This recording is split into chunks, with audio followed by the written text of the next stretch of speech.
თბილისის საქალაქო სასამართლოში 4 ოქტომბრის საქმეზე ბრალდებულების პაატა ბურჭულაძის, მურთა ზოდელავას, ირაკლი ნადირაძის, პაატა მანჯგალაძის, ლაშა ბერიძის, ირაკლი შაიშმელაშვილისა და კიდევ 4 პირის, ირაკლი ჩხვირკიას, გური ჟვანიას, ნიკა გვენცაძის და თორნიკე მჭედლიშვილის საქმე დასკვნით ეტაპზეა. დღევანდელ სხდომაზე დაცვის მხარემ დასკვნითი სიტყვები წარმოთქვა. სხდომას ირაკლი შაიშმელაშვილის გარდა ყველა ბრალდებული ესწრებოდა. შაიშმელაშვილი საქართველოში არ იმყოფება, მასზე ძებნაა გამოცხადებული. სხდომაზე პაატა ბურჭულაძემ თავის დასკვნით სიტყვაში თქვა, რომ 4 ოქტომბერს ეროვნული კრება მან მოიწვია. ბურჭულაძის თქმით, მას არ ისმის ოპოზიციური პარტიების, რომლებიც ქართულ ოცნებას უფლებას აძლევენ, მთელი ყურადღება გადატანილი იყოს ეროვნული კრებიდან მოყანყალებულ არავისთვის საჭირო რკინის ღობეზე. ის მიიჩნევს, რომ 4 ოქტომბრის აქცია წარმატებული იყო, რასაც ბურჭულაძის თქმით, ეროვნული კრების შემდეგ ქართული ოცნების მიერ ტროტუარზე დგომის აკრძალვაც მოწმობს.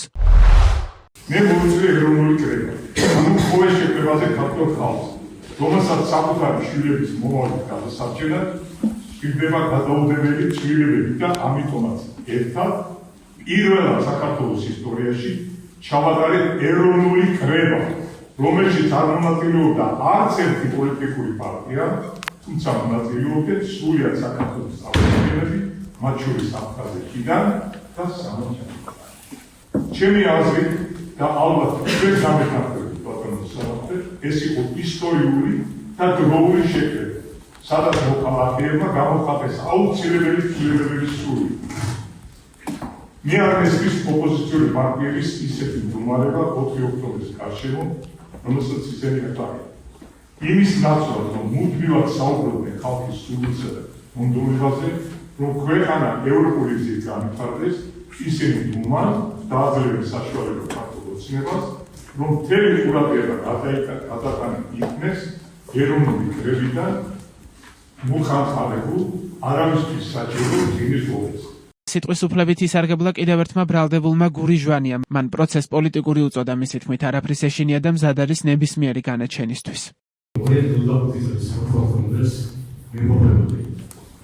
ეროვნულ კრებაზე, სადაც ქართულმა ხალხმა სრულიად წარმატებია ქვეყნის ისტორიაში ალბათ ბოლო წლების ყველაზე ძროულ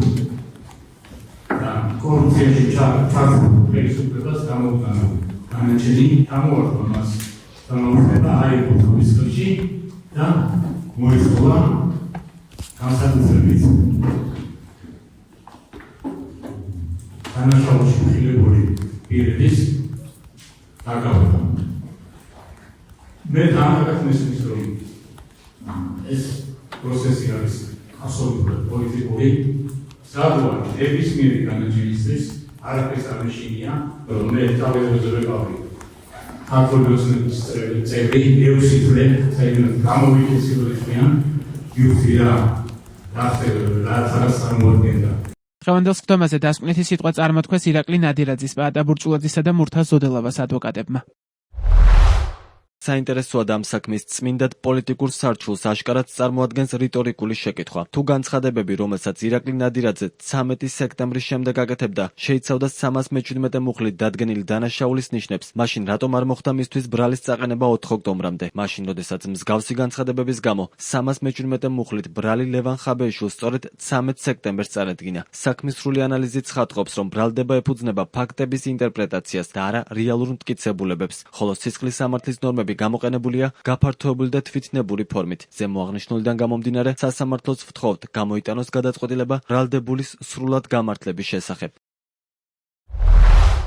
4 ოქტომბერი უნდა შეფასდეს არა სისხლის სამართლის კოდექსის, არამედ ეროვნული მორალისა და სულისკვეთების კონტექსტში. 2025 წლის 4 ოქტომბერს წინ უძღოდა ხელისუფლების მხრიდან საქართველოს ისტორიული გზიდან გადახვევა, საქართველოს კონსტიტუციის ფეხქვეშ გათელვა, პროტესტის მონაწილეთა სასტიკი დარბევა, წამება, სახლებთან ჩასაფრება და უმოწყალო ანგარიშწორება სამართალდამცავი უწყებებისა და მათ მიერ მართული კრიმინალური დაჯგუფებების მიერ. 2025 წლის 4 ოქტომბერს წინ უძღოდა ათეულობით მოქალაქის უკანონოდ დაკავება, გასამართლება და დატყვევება, ახალგაზრდების ბავშვების, ქალების დამცირება და დევნა, ათასობით მოქალაქეზე ორგანიზებული მუქარა და შეურაცხყოფა, ასეულობით კეთილსინისერი საჯარო მოხელის პოლიტიკური ნიშნით სამსახურიდან გამოყრა. ამ დღეს არც მურთა ზოდელავა და არც ერთი აქციაზე გასული ადამიანი კანონის დასარღვევად არ შევკრებილვართ. პირიქით, ჩვენ საქართველოს კონსტიტუციურ ფარგლებში დაბრუნება გვსურდა.